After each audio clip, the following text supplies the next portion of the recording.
দেৱায়ক। আমাৰ দিৰৈ আঞ্চলিক অবিৰত ভাগৱত পাঠ আৰু জ্ঞান চৰ্চা সমিতিৰ উদ্যোগত দেওঘৰীয়াবাসী ৰাইজৰ সহযোগত দেওঘৰীয়া পুৰণি বৰনামঘৰৰ আতিথ্যত 28তম 7দিনীয়া ভাগৱত পাঠৰ আৰম্ভ হৈছে এই দেওঘৰীয়া পুৰণি বৰনামঘৰতে।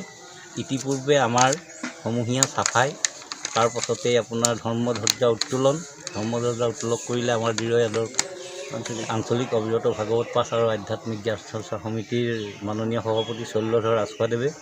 তাৰ পাছতেই স্মৃতি তৰ্পণ কৰে আমাৰ শ্ৰীযুত ললিত চাংমাইদেৱে, তেওঁ প্ৰাক্তন সম্পাদক দিৰৈ অবিৰত ভাগৱত পাঠ আৰু আঞ্চলিক জ্ঞান চৰ্চা সমিতি।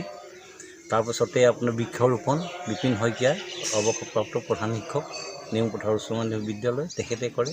তাৰপাছতেই আপোনাৰ ভাগৱত ভ্ৰমণৰ সমূহ কাৰ্যসূচী ইতিপূৰ্বে সমাপন হ'বলৈ গৈ আছে। আমাৰ ভাগৱত পাঠৰ মূল ভাগৱত ভাগী শিৰত লৈ আগবাঢ়িছে আমাৰ উদযাপন সমিতিৰ সভাপতি মিণ্টু কলিতাদেৱে, আৰু তাতে গায়ন বায়ন একাধিক গায়ন বায়ন আৰু সাংস্কৃতিক দলেৰে ভাগৱত ভ্ৰমণৰ কাৰ্যসূচী হৈ গৈছে। তাৰ পাছতে আমাৰ দিৰৈ আঞ্চলিক ভাগৱত পাঠ আৰু আধ্যাত্মিক জ্ঞান চৰ্চা সমিতিৰ মূল নামাচাৰ্য পৰাগ মহন্তদেৱৰ পৰিচালনাত এতিয়া দুপৰীয়া নামভাগী হ'ব। তাৰ পাছতে নামভাগী সমাপনৰ পাছতেই ভাগৱত ভ্ৰমণ কাৰ্যসূচীটো আহি পাবহি। ইয়াত সমাপন কৰি আমি সন্ধিয়া ভাগলৈ 7দিনীয়া ভাগৱত পাঠৰ শুভাৰম্ভ হ'ব সন্ধিয়াৰ লগে লগে। তাৰ পাছতে আপোনাৰ একাদিক্ৰমে 29 ফাগুন 14 মাৰ্চ শুকুৰবাৰলৈকে ভাগৱত পাঠ একাদিক্ৰমে চলি থাকিব। আৰু সিদিনাই সন্ধিয়া ভাগৱত দৰ্শন নামৰ এভাগী আমাৰ শ্ৰীমন্ত শংকৰদেৱ গুৰুজনাৰ অন্যতম সৃষ্টি ভাওনা প্ৰদৰ্শন হ'ব। নাম ভাগৱত দৰ্শন, স্থানীয় শিল্পীৰ দ্বাৰা ইয়াক প্ৰদৰ্শন কৰা হ'ব।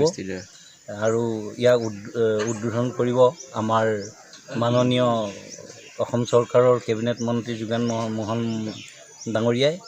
আৰু আমি আশা কৰিম আমাৰ সকলো ৰাইজৰ একেবাৰে আজি আৰম্ভণিৰ পৰা শেষৰ কাৰ্যসূচীলৈকে আমি সকলো ৰাইজক আহ্বান জনাইছোঁ যে তেখেতলোকে দিয়া পৰামৰ্শ আৰু অংশগ্ৰহণ কৰি এই উদযাপন সমিতিখনক সহযোগিতা আগবঢ়ায়।